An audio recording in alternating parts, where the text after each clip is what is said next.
Julia Roberts a décroché un Oscar en 2001, grâce à sa performance dans La peau d'Erin Brockovich pour le film éponyme. Face à elle dans le film de Steven Soderbergh, Albert Finney.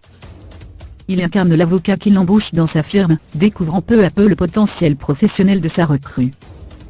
Dans ce long métrage, l'alchimie entre les deux acteurs fait mouche. Finney avait été nommé pour l'Oscar du second rôle et on imagine sans mal la peine de la star à l'annonce du décès du comédien britannique, le 7 février 2019 à l'âge de 82 ans. Elle a fait part de sa tristesse dans un communiqué de presse transmis aux médias américains. C'était une joie immense et un privilège de travailler avec Albert. Son talent n'était éclipsé que par son énorme générosité. Albert Finney a succombé à une infection pulmonaire au Royal Marsden Hospital non loin de Londres.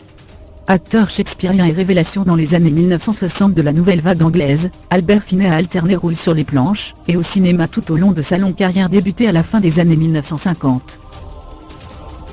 Albert Finney s'était également fait une place à Hollywood.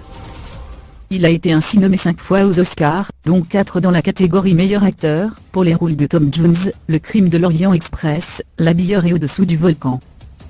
Sa dernière performance sera dans Skyfall, 2012, dans la scène grandiose en Écosse avec Daniel Craig et Judi Dench où il incarne Kincaid, le vieux garde-chasse du domaine. Le compte Twitter officiel des films James Bond, et les producteurs de la saga, Michael G. Wilson et Barbara Broccoli, ont réagi à sa disparition. Nous avons le cœur brisé depuis l'annonce de la mort d'Albert Finney. C'était un privilège et un honneur qu'il fasse partie de la famille Bond.